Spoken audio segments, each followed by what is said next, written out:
Good afternoon and welcome to the Canterbury Banks and Chamber of Commerce. Today we come to you via live Facebook live stream and to talk about an important topic, that is trauma.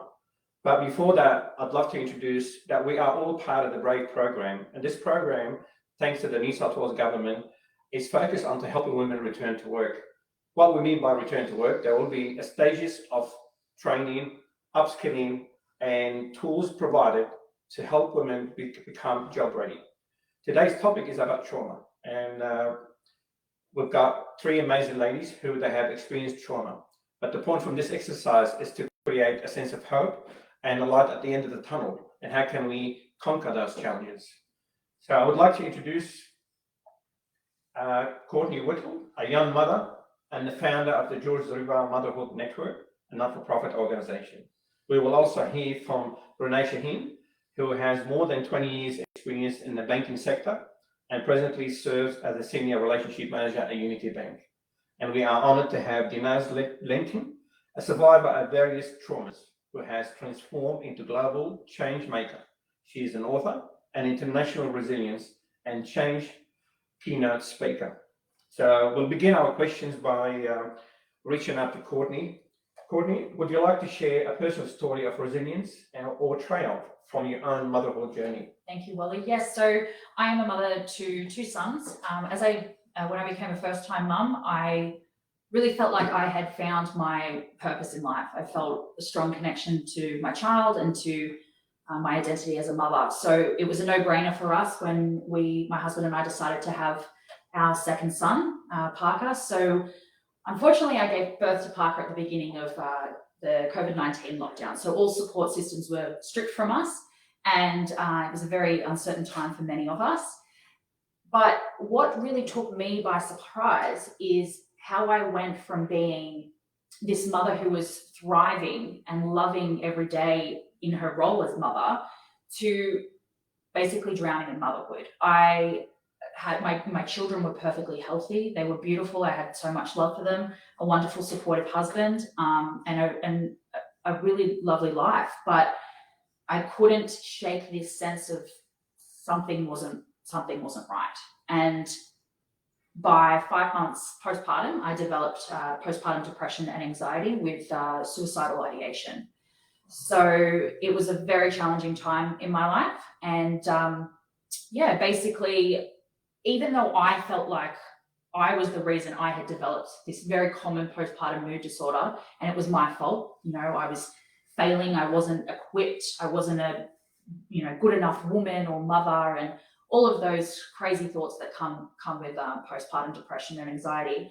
There was still this voice inside of me that said that I needed to dig deeper, because what I was experiencing was so much more than, the pamphlet they give you about postpartum depression or the baby blues at the hospital. It was so much more than what you would find Googling on, the first page of Google. So at that moment of rock bottom, I ended up going on a healing journey and a journey of self-discovery, and it led me to this term called matrescence. And learning about matrescence changed not only my healing journey and really sort of expedited that journey, it's changed my life. And it's matrescence is the word to describe the developmental transition we go through as women as we become mothers, and it explains the complete shift in identity. So we transform not only physically, but mentally and emotionally, and also socially, like the roles we play within society.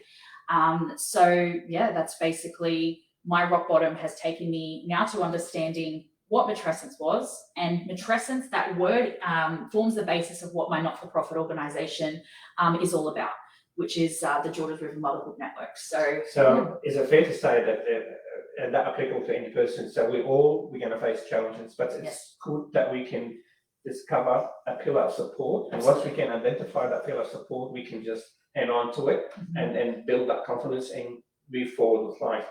Renee, I'd love to move to a question to you. Can you share your journey of overcoming cancer and describe the physical, emotional, and psychological challenges you faced during this time? How did you maintain hope and resilience throughout your treatment and recovery process. And it's just unbelievable to hear that as well. Thanks, Wally. Look, at 35, being a mum, having 2 young children, having your life under control, you'd hope you'd have it under control.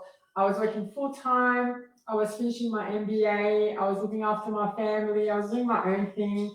And the last thing you'd expect when you go to the hospital with pain in your arm is to be diagnosed with breast cancer. Wow.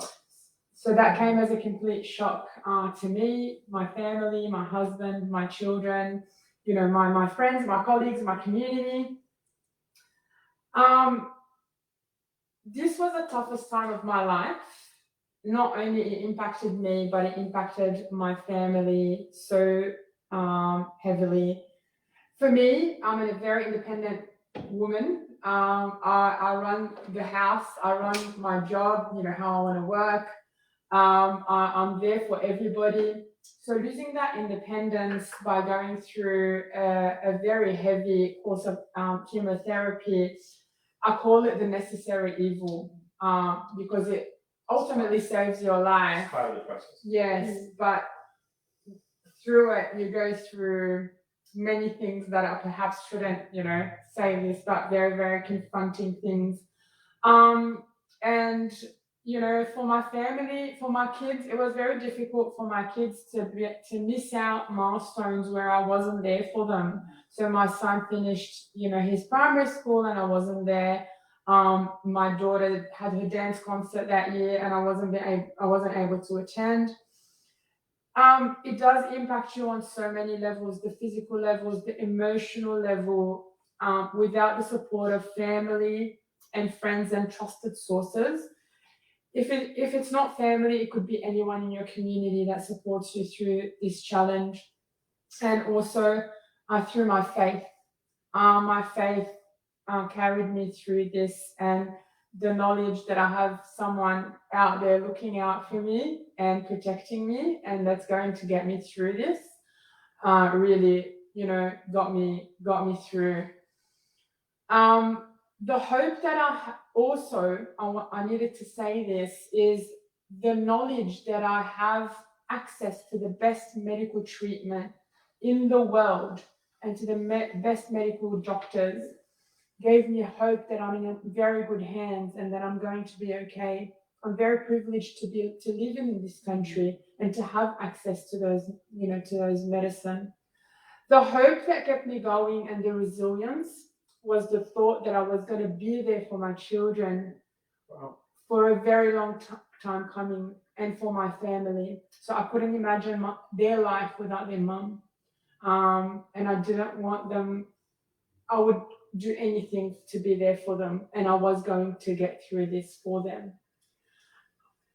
Look, it's so sentimental, and again, just listening to you, Renee, it just makes my heart just pump with energy and sort of say, well, how can I support you? What can I do to make sure I'm there for you? And I think I'm sure everyone listening will feel the same way. I believe you are an ambassador now for the Cancer Foundation. Yeah, so I'm a community ambassador for the National Breast Cancer Foundation. Wow. I'm very, very privileged to be one of the ambassadors in New South Wales. Breast cancer impacts 1 in 7 women, so it's not something that's rare. So the National Breast Cancer Foundation plays a very critical role and pivotal role in, first of all, raising funds to improve research into those medicines that we get currently, and also to increase awareness, because we know that early detection is critical. And my role as an ambassador is to put the word out there and educate women. Create awareness. That's right. And I'll go back to what you were saying previously about you did your own research and taking matters into your own hands, educating yourself about an issue is really critical, so you can move forward. You can find something that suits you and to try and fix your own issues. So educate yourself, find resources is, a point that Very empowering, don't you think? Absolutely, absolutely. If I may, I mean, we've got Inez here with us, and she's a champion for change. And I think your experience with trauma gave you a sense of determination to make a change. And I think that's what empowered you to be a keynote speaker That's right. for many things. And I think, and you're the author for the book called Battle Scars, I believe. Battle Scars, yeah. And is it available at libraries or? It's available at libraries and it's also available on my website. Oh, beautiful. Let's move to a question from you, Dinaz. Can you share some of your adversities that you have experienced? What made you to publicly expose some of your darkest life moment to the world? Most of my trauma and my experiences have been with medical errors. And, you know, if I can be as honest as I slept through most of them, I had no idea things were happening to me at the time. So the first thing that happened was I was operated on the wrong leg. Then I've had a surgical drain that was left behind. I've also experienced a really mismanaged labour with the birth of my first child, and the damage was so significant that I ended up having 11 operations over the first 12 months, and the damage is lifelong, and in another 2 weeks' time I'm having my next operation to fix the damage. So, you know, in a nutshell, I've had, you know, so many medical errors that I've now needed 30 operations to fix those medical errors. But those errors that happened to me, I had a different life view on it. And because I couldn't share them, I just basically went into my shell. You know, those errors sucked the life out of me. They, you know, I just immersed myself into my career and I just kept myself busy. But along with those medical errors, I've also experienced partial paralysis of my arm following a complication with anesthesia. So the first time that happened was about 30 years ago. And luckily for me, I had this brilliant hand surgeon who, after 6 months, noticed there's no improvement. So he performed surgery, and basically 2 days later, the paralysis was reversed. But the same thing happened again 6 years ago. And I thought, hey, this is easy because I'll go back to my surgeon from 30 years ago and he's got experience with it. He'll fix it and everything will be all right. So basically what I couldn't do was I couldn't straighten my arm. I couldn't turn my hand over. I couldn't bend my thumb and my index finger. Now you might think, so what? But basic everyday things like eating with a knife and a fork, typing on a keyboard, driving a car, tying shoelaces, none of those things could be done. Brushing teeth, you know, it was everything was difficult. And we take it for granted And sometimes, all we this sort of take all thing. those things for granted. And I couldn't do any of those things. So I went back to the doctors and I said, I know what needs to be done. It's exactly the same as the other arm. This is what needs to be done. But because it's such a rare complication, no one had heard of anything like that. And I went on this massive journey where I did advance and learn and experience things. So I enrolled in the University of Google and YouTube, like everyone else. And I went on this journey which lasted for 14 months and 49 doctors before I finally found doctor number 49, and I begged him to please just operate. And as soon as he operated, as soon as he opened up the arm, he goes, I know exactly what's wrong with you. I know exactly what needs to be done. And 2 days later, the paralysis was reversed. And he goes, Dinaz, you have proved each and every doctor wrong. And when you look at all those doctors, you're looking at over 500 years of experience. And I was able to beat them on Google and YouTube. So it's fair to say persistence Persistence. is one of the key pillars that each one of us need to always Yeah. hang on to it as well, and Yeah. obviously drive it towards Yeah, a goal and an objectives. that's right. Courtney, if I may just move to another question.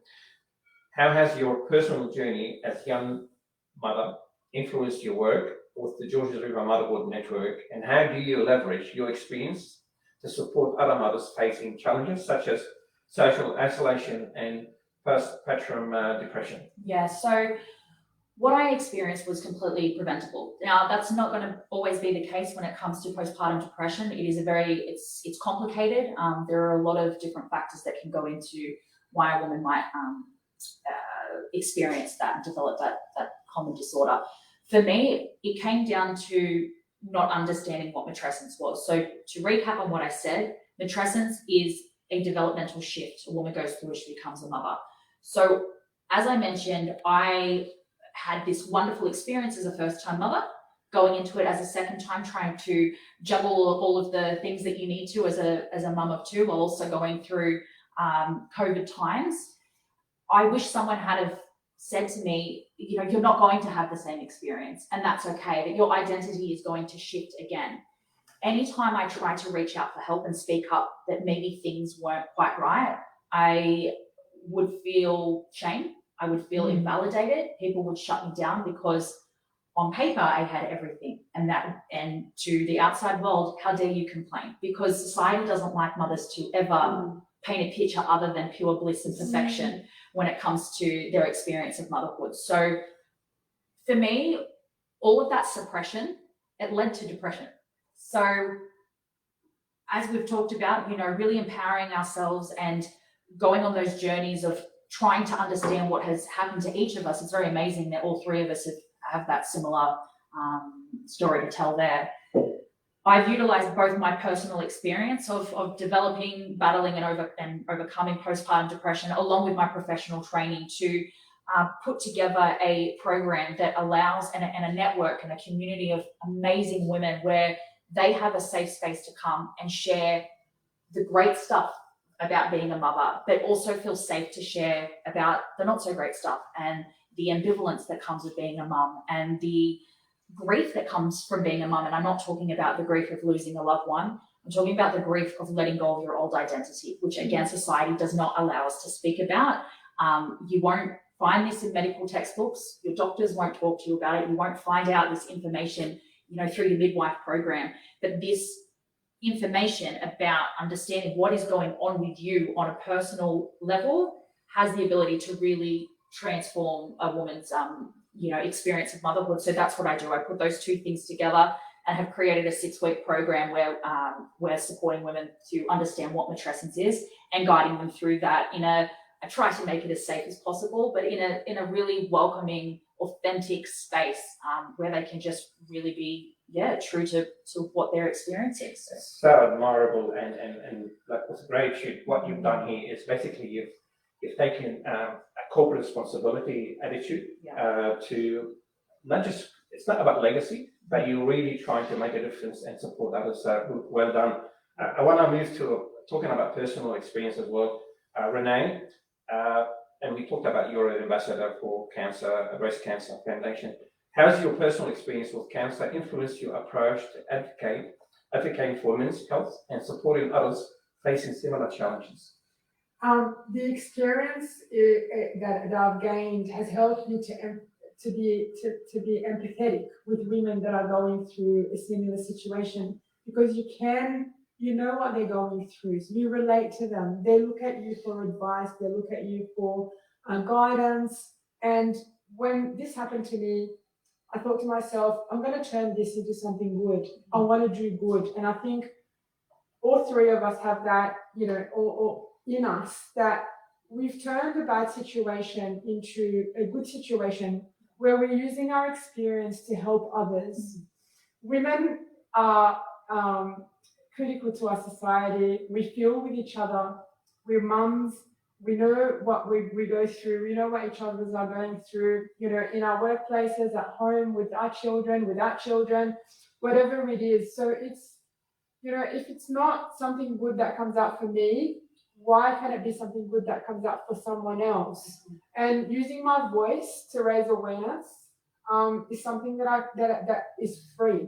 And I choose to make a difference. I choose to make an impact to other people's lives. Because the silver lining of that bad situation is that I could potentially help someone and not have them go through what I went through, and have that lady that could potentially have died be there with her children for a long time coming, because she knows, she's aware of breast cancer. She knows what to look out for. So she doesn't have to, or her family have to go through something like this. And Wally, I'm very thankful to you as well, and to the Canterbury-Bankstown Chamber of Commerce. When I was diagnosed with breast cancer, I came to you and I approached you and I said, I'm very passionate about this cause. Can you help us raise some funds for the Garvan Institute of Medical Research, who researched who research medicine and improve outcomes for women like me. And without hesitation, you agreed. And we were able as a community to raise $50,000. I couldn't have done it on my own. You probably couldn't have done it on your own, but it shows that collaboration within our community, we can move mountains. I appreciate that, your kind words, Renee. And look, I think what makes us unique from Canterbury Bankstown Chamber of Commerce is, yes, we promote business leadership, but we embed community spirit to it. And I'm a true believer in any kind of business. You're not going to get the follow-up and the backing and the loyalty and the support unless you are close to your community, you're close to your grassroots. And everyone talk about corporate responsibility, but just how we go about it, to exercise it, to invest in it, and to make sure that we can make something tangible, meaningful, and worthy of the support. But what we've done is nothing, and we're there to support you, and that's what community is all about. Absolutely. Dinaz, in your memoir, The Battle Scars, you amply discuss your journey through adversity. What impact do you hope your memoir has on readers? Okay. I want to make it quite clear. A lot of people think that I've written this to get attention or get sympathy, and that is not the case. When I went on that 14-month journey, I found there were so many systemic problems in healthcare, and that is what I'm trying to address. And the deeper I went, I realized it's a global issue, and every single year, over 3 million people die from medical errors, and that's every single year. So that's the part that I went, and there are two different groups of readers that I'm targeting: the healthcare professionals and also the ordinary people. So with the healthcare professionals, I want them to understand that a split-second decision that they make in their day has a lasting impact on the patient and their families' lives. So that's what I want to do. And, I had this brilliant opportunity last year where I was invited by the World Health Organization to be a keynote speaker at their conference in Switzerland. So that's, I think, has been the highlight of my career so far. But in terms of ordinary people, it's a story about hope, never giving up on hope. The importance of dedication and the importance of your mindset of, no, this is not going to beat you. You're going to keep on going till the end, till you get what you deserve. Not be afraid of challenges, because I really feel that every challenge that you experience in your life, you build up your resilience, you build up your skills to overcome the next challenge. And every challenge makes it becomes easier. I'm going through a difficult challenge at the moment, but I don't feel overwhelmed by it. And that's because I've built up that resilience. Well, worrying is not going to make any change. To knock on as many doors as possible, because you don't know who's behind that door. You don't know what's behind that door. Don't be afraid of rejection.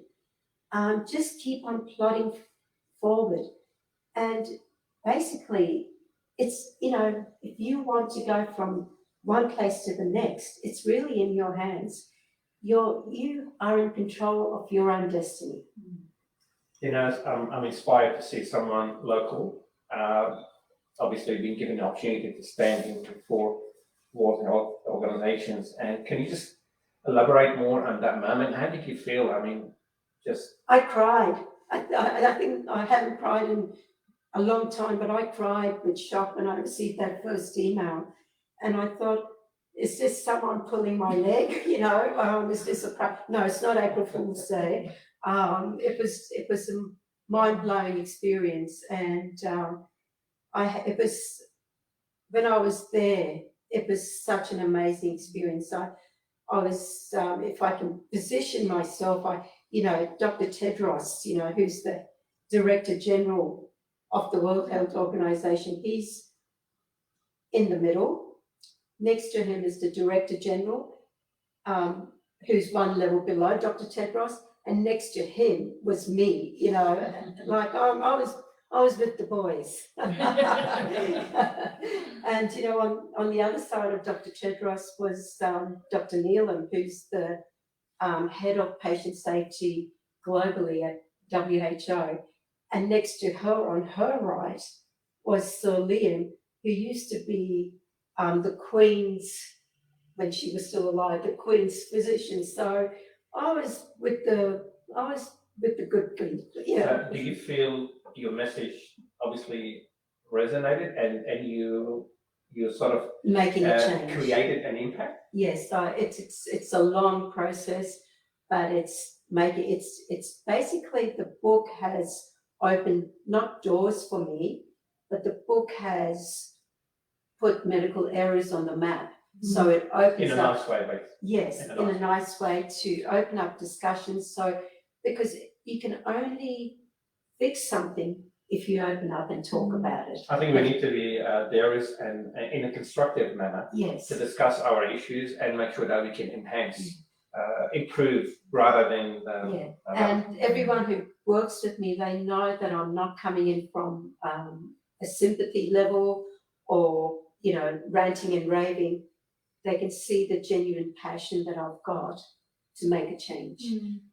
Renee, you're as an ambassador. Can you give us a quick snapshot about a recent experience where you stood up and talked to an audience and tried to tell them a story about, you know, your role? Yeah, sure. Look, I do usually speak to a targeted audience, usually people that, you know, raise money. So they want to, that offer to raise money to the National Breast Cancer Foundation, and they've got someone there to tell their story and inspire them that, you know, cancer doesn't only affect someone, it affected this lady, and that's how it affected her. Once I had to talk in front of ladies that all had breast cancer. Wow. They all went through breast cancer. It was a book launch, actually, and in the book there were all these women's stories, and I found it quite challenging because which one is more important? Which one is like that's that? right. You know? That's right. And you're telling them their own story. They're telling them their own. You know, they've all gone through it. So how do you inspire them? For me, I was a little bit underprepared, but at the same time, I felt so privileged to be with such a great, to be surrounded by these great women that have all conquered this disease. We all live with those battles currently. We all live with those scars. I live with lymphedema. I live with the physical scars. I look at myself in the mirror and I'm reminded every day of that breast cancer. It's not past for all of us. It's not past. That experience is still current for me and for all these ladies that go through. But it's a reminder. I reminded these ladies of how strong we are and how resilient we are, to have fought and keep fighting every single day to be better people. And we are still here. We are still alive because of how strong we are. Because looking at those scars, it is a constant reminder of what you've been through and what you could potentially go through again, because you always have it in your mind, the fear of recurrence. I love your sense of hope and your sense of belief, Renee. I think there's an important element part of our journey, I think it's the workplace. Yeah. I'd love to highlight, because I know I'm familiar with your workplace, Unity Bank, and I would love to mention the name and I'd love you to tap into it about the kind of support that exercise to you. I'd love to hear more Thank about you it. for asking that question, Wally. When you asked me about my support network and how I got through this, my employer was maybe number 2 or number 3 after my family. Wow.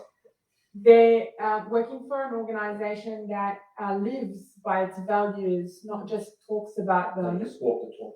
They walked the talk at the time. As you would imagine, I had the support of an employer throughout very difficult time, and I was given the option to work flexibly. Now, that didn't only help me financially, but also on an emotional level. I was able to keep part of my identity as a banker that I lost otherwise. I was just reduced to a cancer patient, but I was still a banker. I was still able to do my job. I was still able to contribute. And this, I am forever grateful. And I say it loud and clear, I'm very, very grateful. Look, and I second that. And that's Yeah. why I felt it's important at this moment Yes, thank to you. highlight and acknowledge employers who Yes. they are truly exercise the moral compass.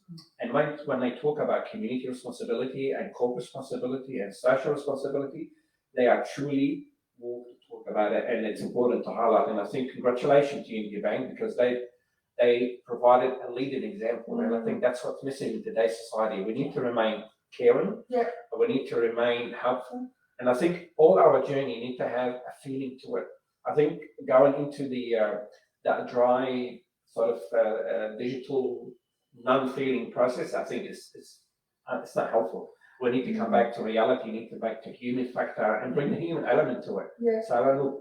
Look, I never felt like a number working for Unity Bank, and they treat their members as family, and they treat them with dignity and respect in their hardships.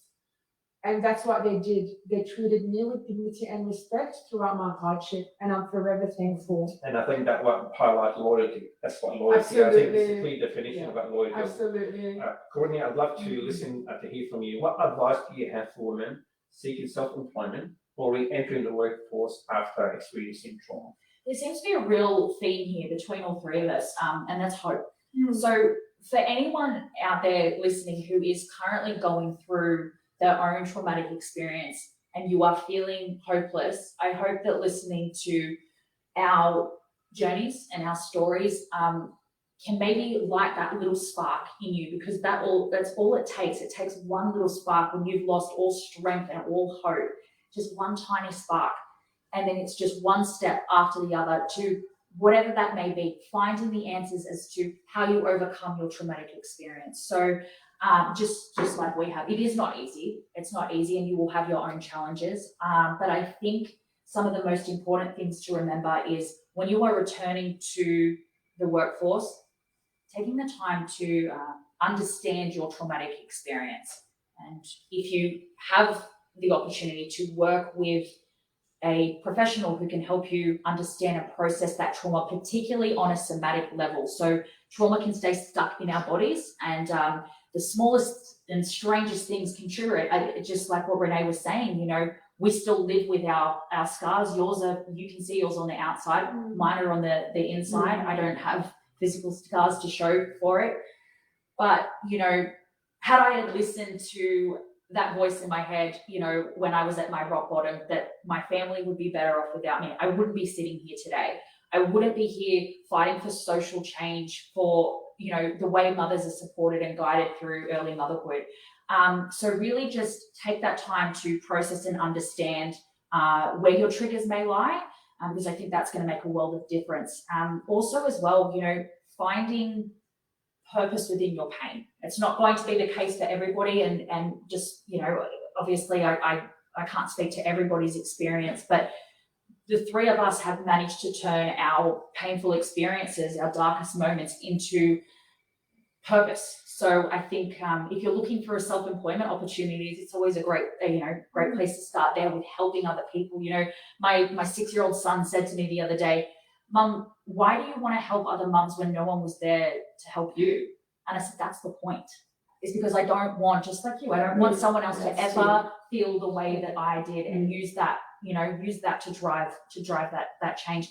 And also, I think as well, as women, especially mums, but just women in general, we set such high expectations for ourselves, not just us, but society and our families unknowingly do it as well, where we get into this do it all and do it all right now mindset. You can achieve incredible things, absolutely, and set your goals as big as you can, but also understand that you might be just healing just beginning on your healing journey, and taking those small steps each day. You don't have to do it all today. You do hopefully have tomorrow as well. So just setting realistic expectations is so important, and leaning on finding community, whether that be through an incredible employer like Unity Bank, or joining a network like the Georges River Motherhood Network, or Canterbury Bankstown Chamber of Commerce. Finding your people to support you, because you can't go through these dark times on your own, and you shouldn't have to. As humans, we're wired for connection, and we need to find those people to guide us through that next phase of getting back into the workforce. So I appreciate a very powerful statement, and that's why I bring back to the BRAVE program is designed, and thanks to the New South Wales government who gave us the fund and the support, and to allow us to exercise our corporate responsibility and make sure that we can extend that support mechanism to women across our region to help them return to work. And again, that journey requires support, require backing, require upskilling, require knowledge and tools and tips.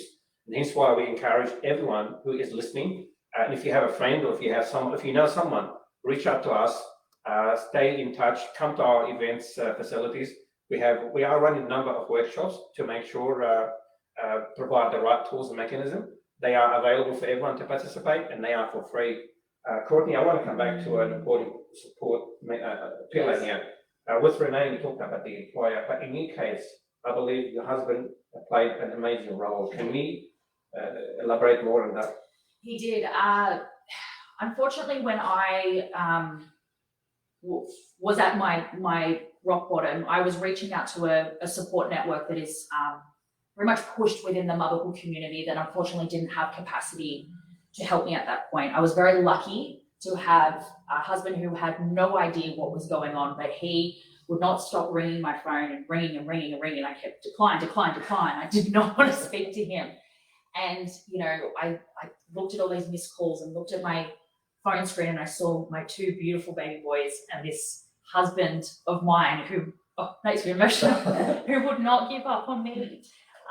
Things like this, I talk about this all day long and I never get emotional, but there you go. It's a question like that can trigger those things, but I'm okay with showing emotion. I love that, and I'm sorry to put you on the spot. No, I love but it. For me, I'm just watching and listening. I feel like I'm feeling your journey, I'm feeling your pain, and I feel like it's important that we give credit where credit is due. It is. And it's important to highlight to everyone listening here and outside that the journey is about team effort. It is. It's about complementing each other. And this is how we can convert things. It's symbolic. It's a drop in the ocean. But that drop in the ocean can create a ripple effect that can be a tsunami at the end. I think as well with what you're saying, Wally, like we live in our society is so focused on, being independent. And I think it's great to be independent sometimes, but we at the core of who we are as humans, we need just one person to believe in us. And I've had that with my husband, and then I've had it. I wouldn't be where I am without Wally and without Joe and Leah from Collaborate believing in me and pushing me to go and turn my organization into not-for-profit. So you don't have to walk your paths alone. Find those people that are there for you, and even when you don't see it within yourself, let someone else reflect the goodness that we all have within us. Let them shine a light on that until you can find that. And the journey is not about ego. It's not. The journey is not about pride. No. We need to be realistic. Yes. And just come together. Yes. With humility and an equal level, because it's not about status and rank and fortunes. No, it's about, at the end of the day, we are human beings, for God's sake.